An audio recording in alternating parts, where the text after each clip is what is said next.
Hi everyone, welcome to my channel. If this is your first time here, welcome. If you're already a part of my community, welcome back and thank you for supporting me. Today, I'll discuss 10 mistakes that some Slavic speakers make when they speak English. But if you're not a Slavic speaker, don't go away. I'm sure that you'll find something interesting for yourself. Plus, now that we live in a multicultural world, knowing what challenges others might have will make you a better communicator. Now, let's talk about what causes someone to make certain mistakes. All languages have unique words and phrases that, if translated literally into English, can cause confusion and even sound comical. For example, the literal translation of the phrase "thank you upfront" from Polish to English is "thank you from the mountain." Or "something's not right" would be, in the literal translation, "something is no yes."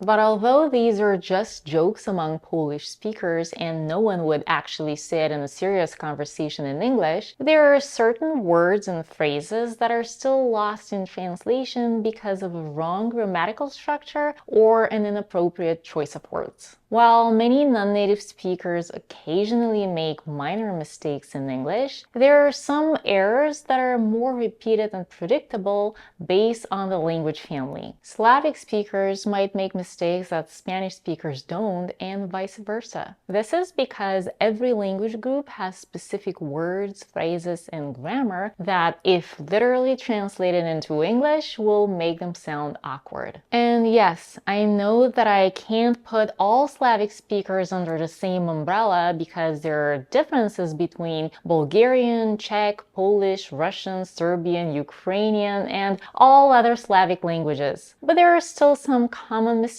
that I've heard, so let's get into them. The first one is saying "we" with "my friend" or "we" with her or him when people mean "my friend and I," "my husband and I," "she and I," etc. For example, "we with my friend are going to the movies." I have to admit that a long time ago I used to say this as well, and I've definitely heard it from other Slavic speakers. This structure works perfectly in Bulgarian and Polish, but not in English. When you say "we" in English, it means that you are talking about more than one person. So when you say "we with my friend are going to the movies," it means that you, someone else, and your friend are going to the movies, not just you and your friend. But the most important is that this sentence is not even grammatically correct. The correct version would be "my friend and I are going to the movies." Even if you say "me and my friend," which by the way is not a correct grammar in English and drives many people up the wall, but even that would be better because it better represents the idea you want to communicate. Okay, the second mistake I've heard many times is the incorrect use of the reflexive pronouns myself, yourself, or ourselves. For example, sometimes I hear something like, "when are we gonna see ourselves?" when the person means to say, "when are we gonna see each other?" Or "I feel myself great," when the person means to say, "I feel great." Or "we talked with ourselves" instead of "we talked to each other." Again, this is because of a literal translation from some of the Slavic languages. It gets even more awkward if a person combines this type of mistake with the first mistake I already talked about. Then you might end up with something like, "we with you, when are we gonna see ourselves?" This sequence of words would sound perfectly fine if said in some Slavic languages, but in English it can only create confusion. Moving on to mistake number 3, which again stems from a literal translation. I've heard this particular one from a Bulgarian speaker, and this is "I'm impatiently waiting for your response," and "I'm impatiently waiting for you to call me." This again makes perfect sense if expressed in some Slavic languages, but in English it sounds pushy and rude. The correct way to say this in English is "I'm looking forward to your response," or "I'm looking forward to your call," or "I'm looking forward to hearing from you." You can also use the more informal "I can't wait to hear from you," or I can't wait to talk to you. The thing is that if you say, I'm impatiently waiting for your response, many Americans might think that they've done something to make you impatient. They might start feeling anxious, or it's just gonna sound a bit weird to them. Okay, I've talked about the next couple of years in one of my other videos about common mistakes that some non-native speakers of English make, but I think it's worth mentioning them here as well because I've heard them from many Slavic speakers. So mistake number 4 is when you want to ask about what something is called and you ask, how do you call this?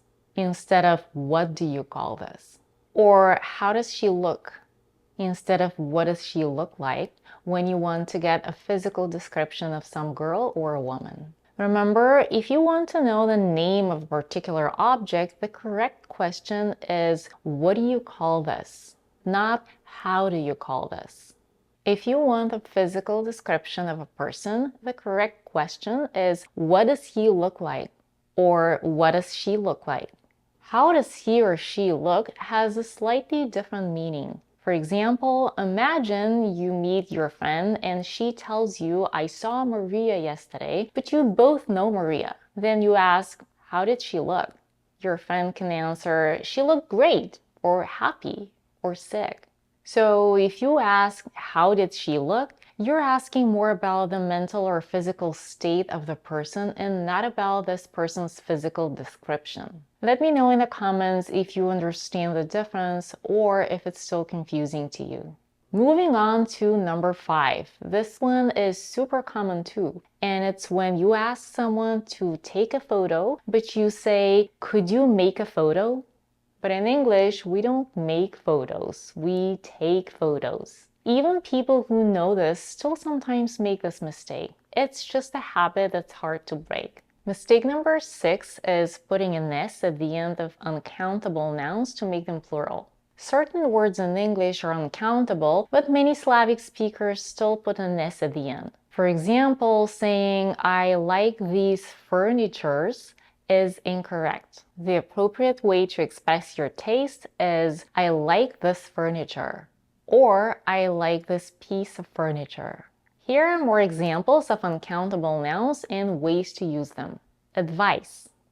He gave me some valuable advice on how to prepare for the interview. Furniture. We bought a new piece of furniture for the living room. Information.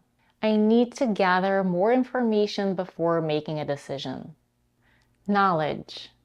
Her extensive knowledge of history impressed everyone at the conference. Equipment.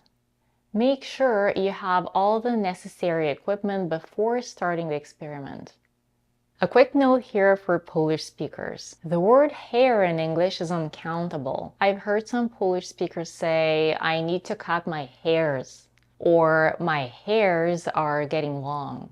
This is an incorrect and literal translation from Polish. So remember that in English, what you have on your head is hair and not hairs. You can say hairs only if you're referring to a number of individual pieces of hair. For example, I found a few gray hairs on my brush. But most of the time we want to use the word hair with no S at the end. I need to cut my hair. My hair is getting long. Okay, mistake number 7 is the confusion between come back and go back. Many Slavic speakers say, I'm gonna come back to my country when they mean I'm gonna go back to my country. The way to remember what to say is to think where you are and where you want to go. If you're not physically in or at the place you intend to go or return to, use go back. For example, if you're from Bulgaria, but currently you are in the US and you want to return to Bulgaria, you would say that you want to go back, not come back. But if you're in Bulgaria and planning to go to the US and then return, you can say that you will come back. I know this might be a bit confusing because many people think of the word return to mean only come back. But when you're returning to a place that you're not physically at right now, you go back to that place. Let me know in the comments if it's clear or if you're still confused. Mistake number 8 is putting to at the end of negative sentences instead of either or neither. In English, to is used for positive statements only. For example, one person says, I want to go to the party. And you can answer, I want to go too. Or I also want to go. Or simply, so do I. But for negative statements, use either or neither. For example, if your friend says, I don't want to go to the party, you can say, I don't want to go either. Or neither do I. But if you say, I don't want to go too, it would be a grammatical mistake because this sentence is negative and we use to only in positive sentences. Mistake number 9 is using the word comfortable when a person means convenient. These two words are confusing because in some of the Slavic languages, there is only one word to express both comfortable and convenient. I've heard some Slavic speakers say, call me when it's comfortable for you. In English, however, the better word in this case is convenient. We use comfortable when we talk about physical comfort and convenient when we talk about a situation where something can be done with ease or when you have time to do something. And the last one for today, mistake number 10, is using the word actual incorrectly. Sometimes I hear speakers use the word actual when they mean to say that something is current. This could be particularly confusing to Polish speakers. The Polish word for current is aktualny, aktualna, aktualne, depending on the gender, which, as you can tell, is very similar in pronunciation to the English actual. For example, the correct way to express the fact that an offer which used to be available is not available anymore is this offer is no longer available. Or this is not a current offer. This is not an actual offer has a different meaning. You can use it to clarify that what's being offered is not genuine or legitimate. By the way, this is a mistake that not only Slavic speakers make. I recently heard a Spanish speaker talking about her actual boyfriend when she meant her current boyfriend. So make sure not to confuse actual when you mean to say current. Guys, sometimes literal translation from your native language into English can be confusing because the words you would use in your native tongue are not the most suitable ones when it comes to expressing the same idea in English. When you learn a word, always look it up in a sentence to see what kind of situations you can use it in. And that was it for today. Let me know in the comments what your native language is and if you want me to make another video like this one based on your particular language or language group. Also, click on the like button and subscribe to my channel if you haven't done it yet. It really helps me to keep going and create more valuable content for you. Thank you for watching and I'll see you in the next video.